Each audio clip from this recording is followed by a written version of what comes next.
Hello, I'm Joshua Gordon from the Sports Conflict Institute. Today I am joined by Jordan Denning of COG Sports to discuss athlete development and in particular character. Welcome, Jordan. Thank you, Josh. Pleased to be here. So Jordan, how did you get into this space of athlete development? Well, it stems from a lifelong love of sports, coupled with a background. My first job out of college was as a teacher and coach. So when I kind of moved along in my professional career and was introduced to our flagship tool in a military context, we saw an immediate overlap into individual athlete development and high performance team building. And Mhm. a lot of folks, when they hear athlete development, they think very much about physical competencies. I think when you and I have talked in the past, we're talking about something quite a bit different. Can you make that differentiation for our audience a bit? Absolutely. I think that well, there's clearly a differentiation, and our focus is much more above the shoulders and, frankly, in the emotional and mental side of things, including character. We focus on developing intangible, we call them, attributes that then can be coupled with traditional physical development. For example, self-confidence, emotional control, mental toughness, integrity, and of course, leadership and character and ethics. So, what are some of the challenges in doing this? Obviously, folks for years have had their ways of trying to work on intuition. Coaches have often said, "Oh, I think I get a sense of this is a good character guy or a bad character guy." Why do we need something more than coach's instinct or gut instinct on this? Well, yeah, you're right. Traditionally, especially the old school coaches have always said that kid's got it, or I can recognize the it factor, and they go from the gut. The unfortunate, at least recent news, is that has been sometimes inaccurate. So we are now able to put a scalpel to this process and put metrics next to what was formerly that it factor. It doesn't always have to be negative. We like to come at it from a positive.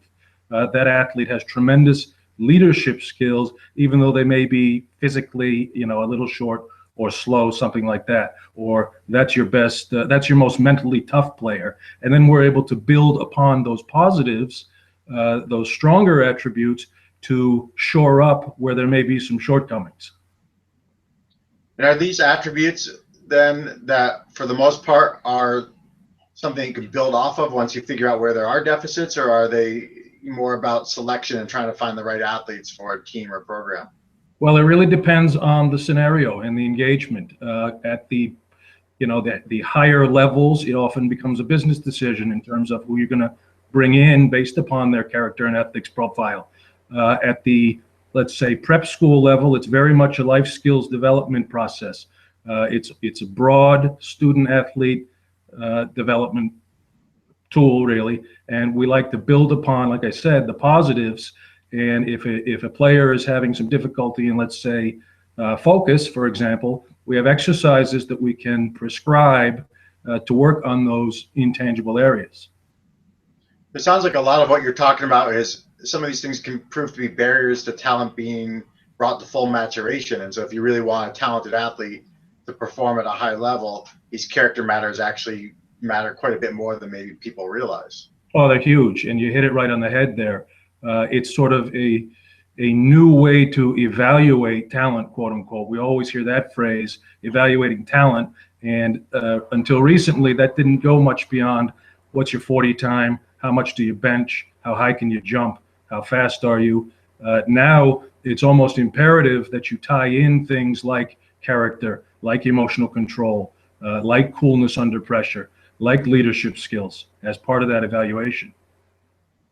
So can you further flesh out this connection to performance around these items? Well, if an athlete is lacking, at least we believe strongly, in the above the shoulder areas that we're discussing, or the internal areas that we're discussing, character, emotional control, again, mental toughness, things like that, it's almost impossible to expect or to even realize that they're going to be able to fulfill that physical bucket that they've been gifted with.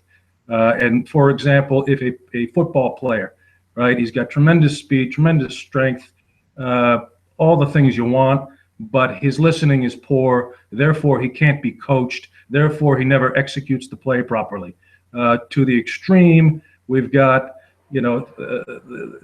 off the field cases that we've all read about in the newspaper recently, where we might have identified these issues prior to an economic investment in those cases, and certainly a team decision, and prevented some of these off-field tragedies we're hearing about. So are there examples of teams or individuals that have put a nice emphasis on the space of character and that we can use to illustrate this?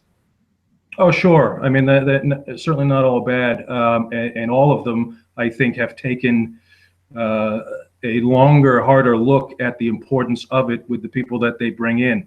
Not giving specifics, but we work with a number of prep schools where it's critical to their overall mission of developing student athletes. As you know, in our prior conversations, our flagship tool, like I mentioned at the beginning of the show, is used at the Naval War College, where they very much value the character and ethics side of things. And that's the ultimate team. So if you're looking for specifics where character is the emphasis, there are certainly programs, but the list is pretty long. How about for the highly visible professional teams from the outside looking in?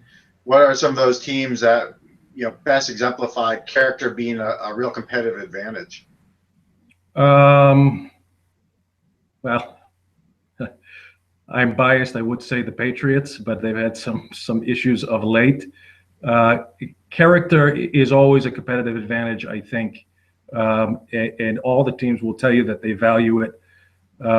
Again, I don't have good specific teams to give you, but there are plenty out there.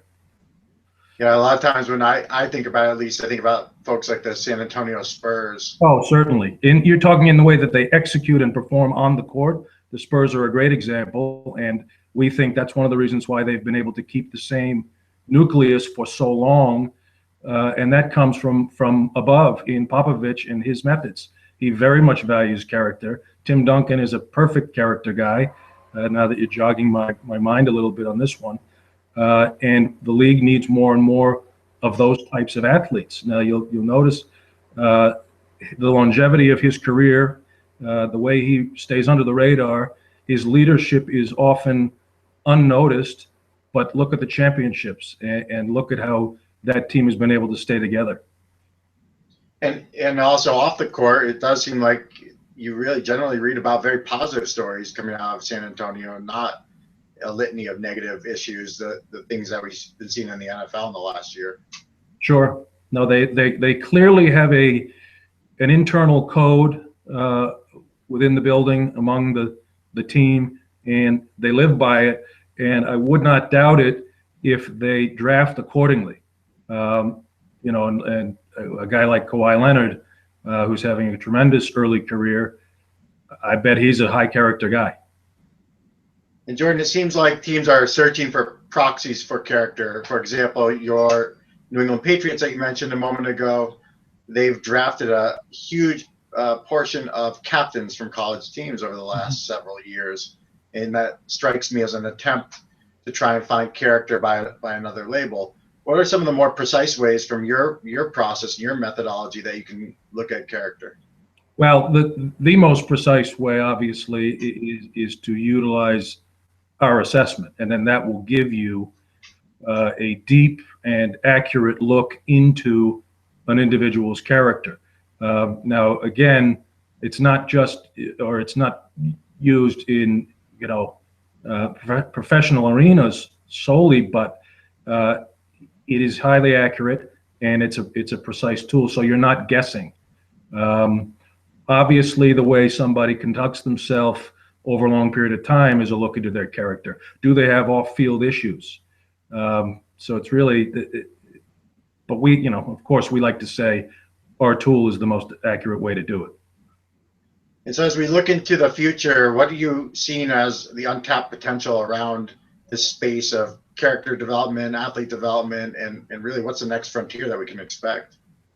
I think the next and and the new frontier, which we may already be in, or at least at the beginnings of, we think, is that character has to become a component of any, and to go back to the beginning of our discussion, of any true talent evaluation. The days of fluffing over the realities of an athlete's development, an athlete's personal situation, an athlete's past are over.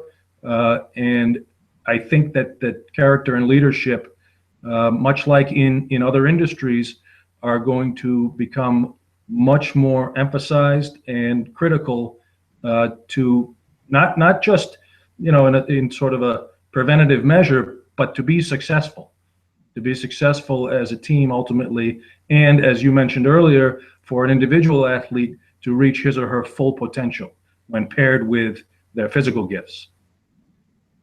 And any final thoughts on this space? And could even be something as forward thinking as what was the better draft pick in the NFL, whether it was Mariota or Winston, where you had a real character divide between the two individuals. But certainly any other place you want to go here is great.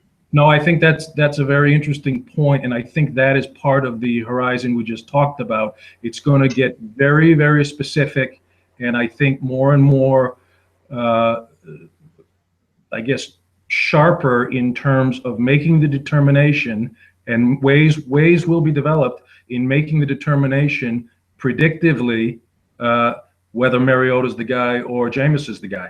It's not going to be just this guy acted this way in the dining hall and Mariota's, never had a bad word said about him. It's going to be much more defined and precise. Yeah, for all we know, Jameis has superior leadership skills on the field than Marcus Mariota, and until you get under the hood a bit in the way you guys do, you might not know that just from the headlines. Absolutely, and you've got to imagine somebody at Tampa, or you'd hope somebody at Tampa did go under the hood a little bit, liked what they saw, and made that decision. And so, Jordan, for folks who want to continue to follow the thread on the type of work you do, what are some ways they can follow you, whether it's your Twitter account or web page or any other ways that you share with the world? Sure. You can visit our website at www.cogsports.com. My Twitter handle, which is largely our business's Twitter handle, is at CogSportsMind. And you can always email me at jdenning@cogsports.com. Jordan, thank you so much for the conversation today, and I appreciate the work you're doing. Thank you very much, Josh. Enjoyed it.